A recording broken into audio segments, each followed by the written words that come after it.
देखेंगे क्लास 9 प्रश्नावली 1.6 में पहला जो क्वेश्चन दे रहा है ज्ञात कीजिए, और उसमें पहला क्वेश्चन मान ज्ञात करने की बात किया है, जिसमें पहला क्वेश्चन है 64 64 पर 1/2। जब 64 पर 1/2 है, इसका मतलब इसका आपको निकालना है वर्गमूल। तो यहाँ जब 2 है तो यहाँ 2 लिखने की जरूरत नहीं है, क्योंकि रूट लगा है और रूट पर ये होता है कि उसका वर्गमूल निकालना होता है। तो वर्गमूल हम लोग दो तरह से निकालते हैं, एक तो गुणनखंड विधि होती है और एक डिवाइड भाग विधि होती है। तो इसको हम लोग गुणनखंड विधि से कर देंगे। इसका जब आप फैक्टर करेंगे तो 32 और 2 से करेंगे 16, 2 से करेंगे 8, 2 से करेंगे 4, 2 से करेंगे 2 और 2 से करेंगे 1। तो इस तरह से इसका जो फैक्टर होगा वह आपको 1 2 3 4 5 6 तो 2 मिलेगा। इस 6 2 को आप यहाँ पहले रूट में लिखेंगे 2 × 2 × 2 × 2 × 2 के रूप में, और इसमें क्या करेंगे बाबू, जोड़ा बनाएंगे 2 2 का।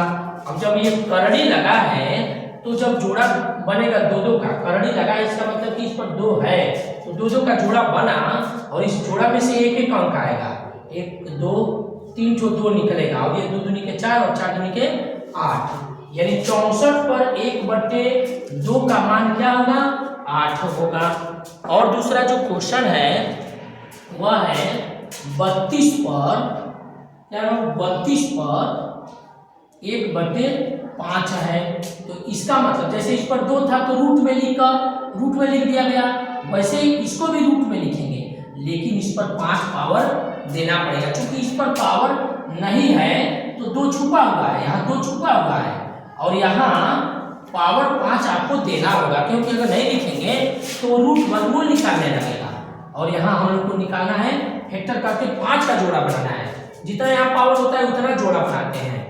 तो जब इसका फैक्टर करेंगे आप, देखिए यहाँ 32 का फैक्टर करते हैं, 2 से होगा 16 दूनी 32, 2 से 8, 2 से 4, 2 और 2 से 1, कितना 2 आया, तो 5 ठो 2 आ रहा है। तो ऐसे ही आप बनाएंगे रूट और उसके ऊपर पावर यहाँ 5 होगा, और उसके अंदर 2 का जो गुणा के रूप में है उसकी संख्या कितनी रखी जाएगी, 5 रखा जाएगा, और यहाँ से मिलाकर यानी 5 का एक जोड़ा बनेगा, और यह आंसर होगा इसका 2। इस तरह से ये 32 पर 1/5 का मान हो गया 2। अगला जो क्वेश्चन है 125 पर पावर 1/3 दिया है, तो इसको हम लोग हल करेंगे तीसरे क्वेश्चन को। तो उसमें जो क्वेश्चन है 125 पर पावर 1/3 दिया है, यानी क्या करेंगे बाबू, इसको रूट में रखेंगे, पावर 3 लेंगे और 125 लिखेंगे यहाँ बराबर में, फिर आप रूट बनाएंगे और रूट पर पावर 3 लिखेंगे, और 125 को 5 × 5 × 5 के रूप में लिखेंगे, 3 ठो 5 का जोड़ा, 1 ठो 3 5 एक साथ रहेगा, नहीं एक जोड़ा 3 का 5 का 3 एक जोड़ा बनेगा, और यहाँ इसमें से 1 ठो निकलेगा जो इसका आंसर होगा।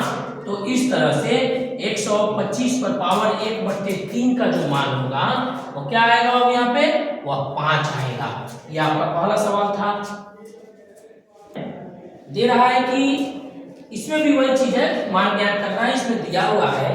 अब दूसरे का पहला क्वेश्चन देखेंगे, ये दिया है 9 पर 3/2। तो इसको हम लोग दो तरह से हल कर सकते हैं, या तो पावर के रूप में बदलें, और नहीं तो 9 का फैक्टर कर दें। तो 9 का फैक्टर करेंगे तो 3 के ऊपर पावर 2 हो जाएगा, और इसके ऊपर क्या दिया हुआ है बाबू, 3/2। तो इसको जब आप हल करेंगे तो यहाँ पावर पर पावर है, यानी इन दोनों का यहाँ हम लोग स्मॉल ब्रैकेट बना दें, इसको 3 को स्मॉल ब्रैकेट में रख लें, और 2 × 3 पर पावर 2 हो जाएगा, और 2 से 2 कट जाएगा, यानी क्या बचा, 3 पर पावर 3 बचा, यानी कि इसका 3 बार गुणा होगा, 3 3 के 9 और 9 3 27, इसका आंसर हो जाएगा 27। और दूसरा जो मान दिया है वह है, दूसरा क्वेश्चन ये दिया है 32 पर पावर 2/5। क्या दिया होगा, 32 पर पावर 2/5। तो 32 का हम लोग जब फैक्टर करेंगे तो यहाँ करके देख लीजिए 2 आएगा, 2 पर पावर 5 आएगा। 32 का करते हैं 2 से, 16 दूनी 32, 2 से 8, 2 से 4, 2 से 2 और 2 से 1, 2 3 4 5, 5 पर 2 आया, क्या लिखेंगे 2 पर पावर 5 लिखेंगे। और इसके ऊपर यहाँ देखिए पहले से ही 2/5 पावर है, तो इसका मतलब जब इसको आप हल करेंगे तो 2 पर पावर 5 गुणे 2 पर पावर 5 गुणे 2/5, तो 5 से 5 कट जाएगा, क्या बचा तो 2 का पावर 2 बचा, तो 2 का पावर 2 का मतलब तो 2 दूनी के 4 हो जाएगा। यहाँ आप लिख देंगे इसका आंसर 4 हो जाएगा। अगला जो 3 नंबर क्वेश्चन है वह समझिएगा, वह दिया है 16।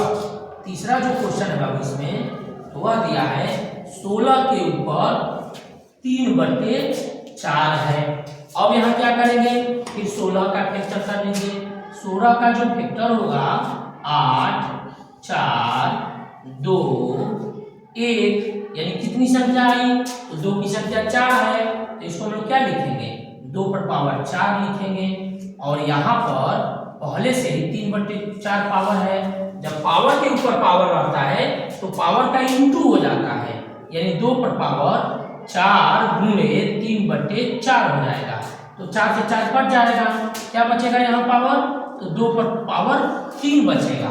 और 2 पर पावर 3 का मतलब कि 2 का 3 बार गुणा, तो 2 का 3 बार गुणा आप ऐसे समझ लीजिए कि 2 गुणे 2 तो 2 दूनी के 4 और 4 दूनी के 8, यानी क्या आएगा बाबू इसका मान 8 आ जाएगा। ये कौन सा था, ये आपका तीसरा था। अब हम लोग देखेंगे 4 नंबर क्वेश्चन को। 4 नंबर जो क्वेश्चन है वह दिया है 125 पर पावर माइनस का 1/3, तो इसको लिखेंगे 125 पर पावर माइनस का 1/3, तो 125 का फैक्टर करिए तो 5 3 बार आएगा, करके देख लीजिए।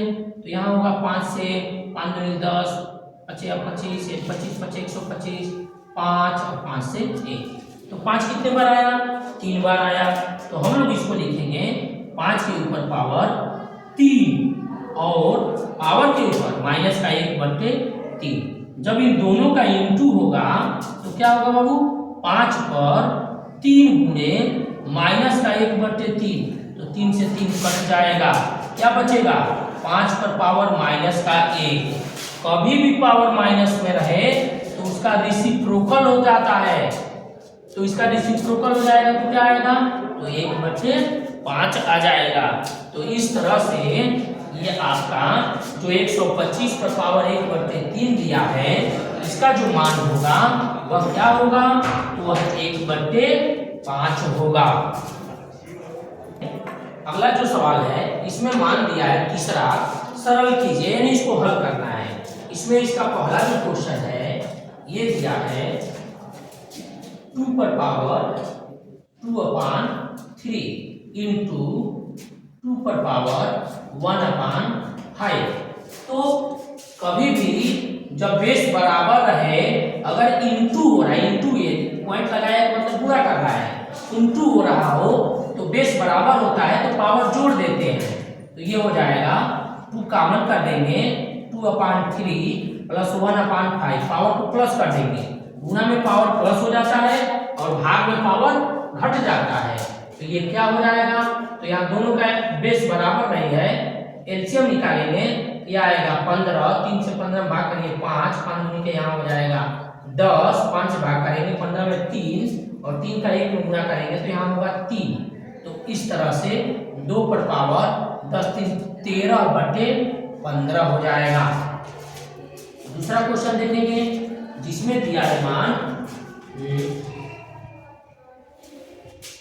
1/3 पर पावर 3 और इसके ऊपर ब्रैकेट बना के और पावर दिया हुआ है 7। तो जब इसको आप हल करेंगे तो फिर वही बात, ये 3 किसके लिए काम कर रहा है 3 के लिए, 1 पर भी आप लिख सकते हैं क्योंकि 1 पे पावर 3 करने से उसका मान कोई बदलाव नहीं होगा, तो आप इसको ऐसे लिख दीजिए तो अब यहाँ बात वही हो गया कि पावर के ऊपर पावर है, कभी भी कोष्टक लगा हो उस पर पावर हो, फिर कोष्टक लगा हो और उस पर पावर हो, तो दोनों पावर का क्या करते हैं हम लोग, इंटू करा देते हैं, गुणा करा देते हैं। तो 1/3 पर 3 गुणे 7 हो जाएगा। तो इस तरह से 1/3 पर क्या हो जाएगा, 7 3 के 31 हो जाएगा। तीसरा जो क्वेश्चन इसका है वह देखेंगे, क्या दिया बाबू, 11 पर पावर कितना है, तो 1/2 है, फिर नीचे भी 11 है और इस पर पावर 1/4 है, यानी 11 पर एक बार 1/2 है, एक बार पावर 1/4 है, बेस बराबर है, भाग हो रहा है, पावर क्या होगा, घट जाएगा बेस को, यानी 11 को कॉमन कर दीजिए, 1/2 माइनस 1/4 लिख दीजिए। तो 11 और 1/2 और 1/4 को घटाएंगे, बेस बराबर नहीं है, एलसीएम लेंगे, बेस बराबर करेंगे 4 होगा, 2 से 4 में भाग करेंगे 2 आएगा, यहाँ 2 का 1 में गुणा 2 हो जाएगा, 4 का 4 में भाग करिए 1 आएगा, 1 का 1 में गुणा करिए 1 रह जाएगा। तो अब घटेगा, तो 2 में से 1 घटेगा तो 1/4 हो जाएगा। इस तरह से 11 पर 1/2 और भागे 11 पर 1/4 का मान 11 पर 1/4 आ जाएगा। कोई दिक्कत है यहाँ, 4 2 ठीक है, सही है। अब हम लोग आएंगे आगे क्वेश्चन नंबर 4 में, वह क्या दे रहा है बाबू, वह दिया हुआ है 7 पर पावर 1/2 इंटू 8 पर पावर 1/2। तो अभी आप पढ़े हैं कि जब इंटू होता है और बेस बराबर होता है तो पावर को प्लस कर देते हैं, ये तो बात हो गई। अगर इंटू हो रहा है, बेस बराबर नहीं है और पावर बराबर हो गया तो पावर को कॉमन कर देते हैं, अब बेस का इंटू कर देते हैं, यानी 7 × 8 पर पावर 1/2। तो 7 का 8 में गुणा करेंगे, 7 का 8 56 पर 1/2 हो जाएगा। तो इस तरह से आपके तीसरे सवाल का ये हल हो जाएगा। तो इस तरह से हम लोग ये तीसरे सवाल को हल कर लिए। इस तीसरे सवाल में जो दूसरा सवाल हल किए हैं 1/3 पर पावर 21, इसको हम लोग और कैसे लिख सकते हैं, तो जब अपान में रहता है तो पावर प्लस में रहता है, इसी अपान को अगर आप इसका रेसिप्रोकल करेंगे, जैसे अभी उधर सवाल 2 नंबर में किए थे, तो इसका जब रेसिप्रोकल करेंगे तो क्या होगा बाबू, 3 हो जाएगा, 3 पर पावर तब माइनस का 21 हो जाएगा। इस तरह हम लोग इसको कर सकते हैं, या तो आप ये लिख दें, ये भी सही है, और नहीं तो आप इसको ऐसे भी कर सकते हैं, जो आपका इस तीसरे सवाल का साथ हो।